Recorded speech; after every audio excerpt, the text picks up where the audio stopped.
నిర్మాణం ఉండదన్న ఒక ఆలోచన సదుద్దేశంతో భరిస్తాను.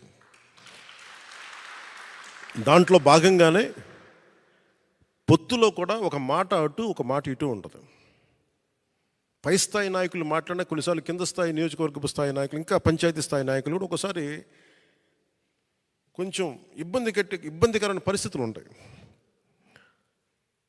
నాయకత్వపు లక్షణాలు పంచాయతీ స్థాయి నుంచి వార్డు స్థాయి ఎవరికి ఉన్నా కానీ దీన్ని అర్థం చేసుకొని పైకి వెళ్ళకపోతే నేను చేసే ప్రయోజనం ఆ ప్రాంతం వరకు నిష్ఫలం అవుతుంది. అందుకని దీంట్లో నేను అందరికీ మాటిస్తున్నాను, ఈ పొత్తుతోనే మనం ప్రభుత్వం తీసుకొస్తున్నాం. జనసేన తెలుగుదేశం ప్రభుత్వాన్ని తీసుకొస్తున్నాం. దీంట్లో కొన్ని ఆటుపోట్లు తప్పవు, భరించాలి. ఒక మాట ఎక్కువ ఉంటుంది, ఒక మాట తక్కువ ఉంటుంది. అల్టిమేట్గా మన అందరికీ కావాల్సింది ప్రజా సంక్షేమం. కామన్ మినిమం ప్రోగ్రాం కింద రాష్ట్ర ప్రయోజనాలకు ఏమేమి చేయాలి, రాష్ట్ర ప్రయోజనాలకి ఏమేమి ఉండాలి, మనకి ప్రజలకు ఎలాంటి కార్యక్రమాలు కావాలి, ఎలాంటి పాలసీలు ఉండాలి, ఎలాంటి భవిష్యత్తు చూపించాలి కామన్ మినిమం ప్రోగ్రాం కింద వస్తుంది. కామన్ పొలిటికల్ ప్రోగ్రాం కింద లోకల్ బాడీస్ దగ్గర నుంచి, పరిషత్తుల దగ్గర నుంచి, మొత్తం అన్ని విభాగాలు, స్థానిక అన్ని పంచాయతీల దగ్గర నుంచి మొదలుకొని కార్పొరేషన్ల వరకు జనసేన ఖచ్చితంగా 3వ వంతు సీట్లు మనం తీసుకుంటాం. దాంట్లో ఎందుకంటే మీరందరూ ఈరోజు కూర్చున్న పెద్దలు కూడా అందరూ కూడా కనీసం 3వ వంతు మనం వార్డ్ మెంబర్స్గా ఉండాలి. ఓటు ట్రాన్స్ఫర్ అవ్వాలంటే ఖచ్చితంగా ఇది జరుగుద్ది. ఇవన్నీ మాట్లాడుకున్నాం, దీన్ని ముందుకు తీసుకెళ్తాం. కేవలం నేను ఎమ్మెల్యే సీట్ల దగ్గర ఆగిపోవట్లేదు, ఆ దృష్టిలో మీకు పెడుతున్నాను. ఎందుకంటే ఒక పార్టీ నిర్మాణం లేదంటే మండల స్థాయి, గ్రామ స్థాయి, పంచాయతీ స్థాయి, వార్డు స్థాయి వరకు నాయకత్వం ఉండాలి ఒక పార్టీకి. ఇది చాలా చక్కటి అవకాశం మనందరం పెంపొందింపు చేసుకోవడానికి.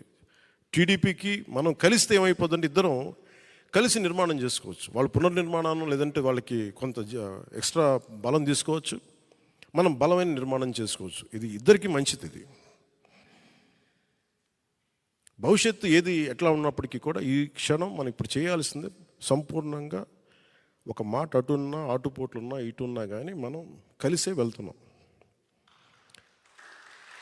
అలాగే వారు 2 సీట్లు అనౌన్స్ చేశారు కాబట్టి ప్రత్యేక పరిస్థితుల్లో నేను కూడా ప్రత్యేక పరిస్థితుల్లో ఈ రోజున రిపబ్లిక్ డే రోజున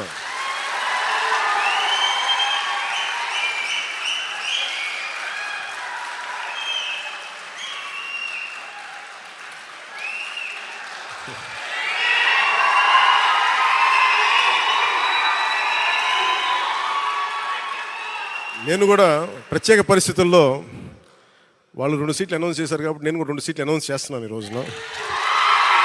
అది పరిస్థితులు అలాంటివి. సో నాకు కూడా ఒత్తిడి ఉంటుంది, అప్పుడు చంద్రబాబు గారికి కూడా ఒత్తిడి ఉంటుంది, నాకు కూడా ఒత్తిడి ఉంటుంది. కాబట్టి ఆ ఒత్తిడిని నేను కూడా తట్టుకోవడానికి రిపబ్లిక్ డే రోజున నాకు R అక్షరం బాగుందనిపించింది. రిపబ్లిక్ డే RRR లాగా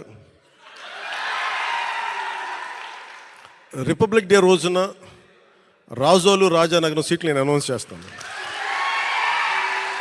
సో ఈ రిపబ్లిక్ డే రోజున అందరం బాగుండాలి, అద్భుతాలు జరగాలి మనస్ఫూర్తిగా కోరుకుంటూ, రాష్ట్ర ప్రజలకి బంగారు భవిష్యత్తు జనసేన తెలుగుదేశం ప్రభుత్వం ఇస్తాయని మనస్ఫూర్తిగా కోరుకుంటూ, ఈ పర్యాయం నన్ను నమ్మండి, వ్యూహం నాకు వదిలేయండి. ఏ వ్యూహం వేసినా నన్ను సంపూర్ణంగా నమ్మండి. నేను విహంగ వీక్షణం చేస్తాను, మీరు నన్ను నమ్మండి. నాకు దశాబ్దం అడగట్లా, ఈ ఎన్నికలు దాటనివ్వండి, 5 సంవత్సరాలు టైం ఇవ్వండి. నాకు మీ గౌరవానికి ఏమాత్రం భంగం వాటిల్లకుండా మన నాయకులకి ప్రతి ఒక్కరికి గుర్తించే బాధ్యత నేను సంపూర్ణంగా తీసుకుంటాను. ఈసారి కలిసి పనిచేద్దాం. ఎప్పుడు విడిపోయి మనం పలచన పడిపోయాం. ఈసారి కలిసి ఉన్నాం, చిక్కగా ఉన్నాం. అలాగే భారతరత్న అవార్డు వచ్చిన కర్పూరి ఠాకూర్ గారికి ప్రత్యేకంగా నా అభినందనలు తెలియజేసుకుంటూ, పద్మవిభూషణ్ అవార్డు వచ్చిన శ్రీ వెంకయ్య నాయుడు గారికి, ఉపరాష్ట్రపతి శ్రీ వెంకయ్య నాయుడు గారికి, అలాగే